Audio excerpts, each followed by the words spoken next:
how to thrive in a relationship, in an RV, make sure you do things with each other.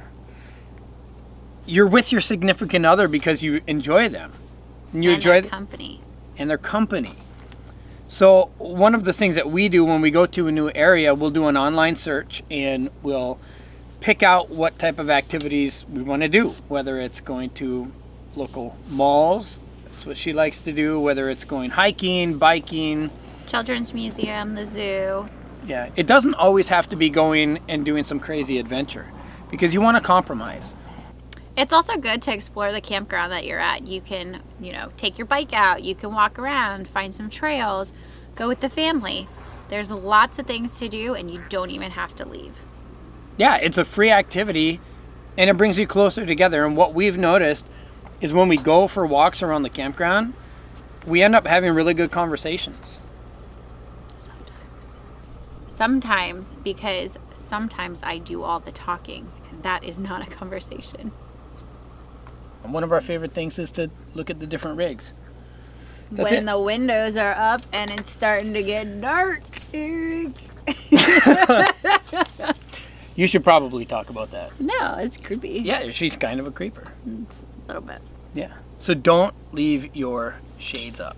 When it's starting to get dark. Yeah, because you can see right you. in. She'll find you and she'll look in. Because she likes to look at the inside, the interior, how people decorated. And you could totally be a creeper in the evenings if people leave their windows open. Yeah. And we are probably guilty of that as well. So I'm sure there's a few people that creep on us. Yep.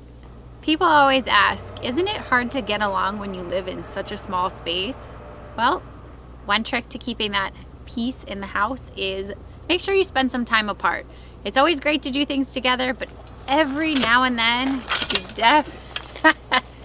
you definitely want to have some independence.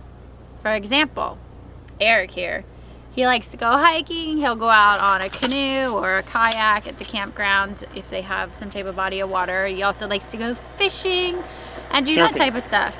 Surfing. Well, yeah, you like to, yeah, that too. If there's waves nearby.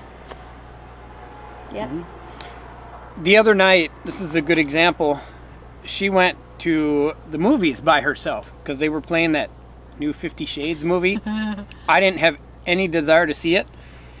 Me and a bunch of other ladies go check out the movie. But on top of that, it's really nice because Eric is such a great dad. He stays home while Ella's asleep so that I can go and do some things that I typically wouldn't be able to do because we have a baby. So yep, it was a win-win.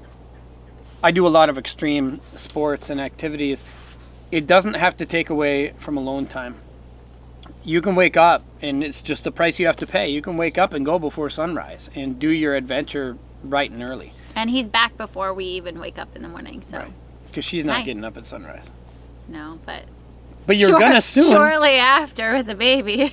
She's gonna be waking up at sunrise very soon because we're on the East Coast and our baby is on East Coast time. So you're gonna lose 3 hours.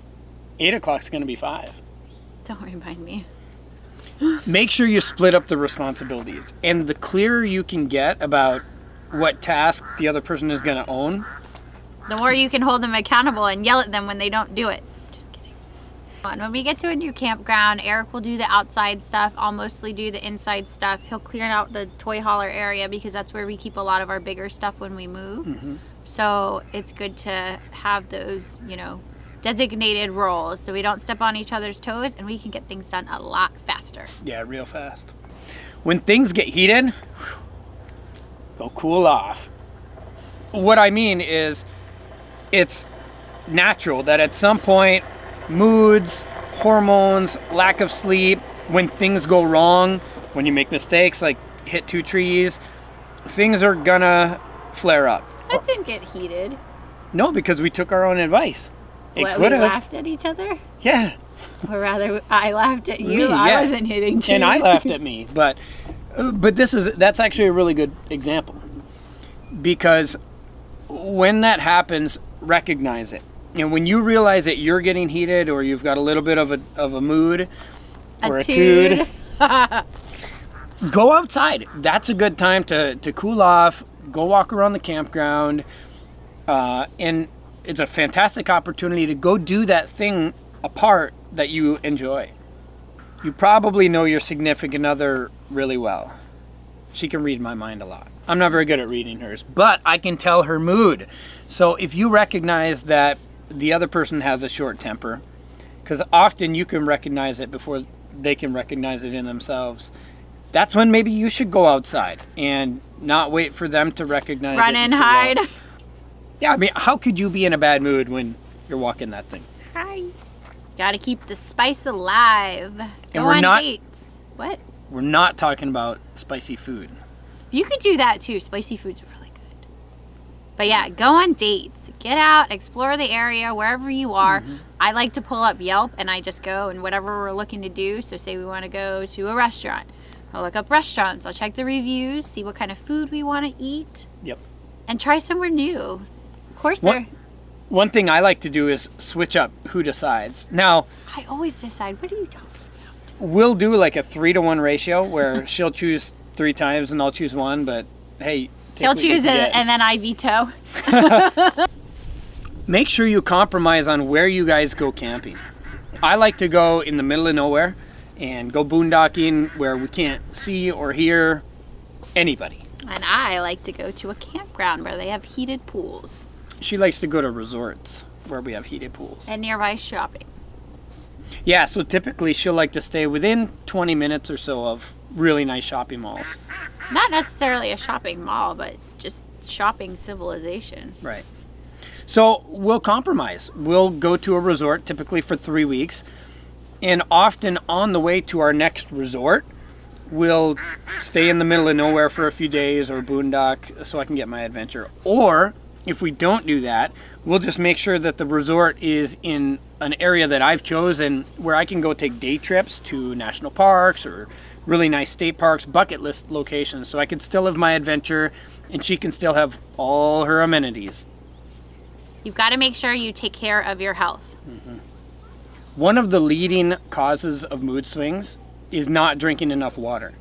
And taking care of your mind and your body is within your control. And it's really tough to show your significant other the excitement, the fun, and love that they deserve if you're not happy yourself and if you don't feel good. So you've got to take care of you before you can take care of them. Make sure that you communicate. Experts say that the number one leading cause of happiness in life is your relationship with your significant other. They also say that the number one factor in your happiness with your significant other is the quality of your communication. So it's a simple equation. Quality relationships come from quality communication equals your happiness. So if you want to be happy, communicate with the people that you love. I talk to Zoe all the time. We hope these tips will help you in your own relationship. If you have anything you want to add, Leave it in the comment below.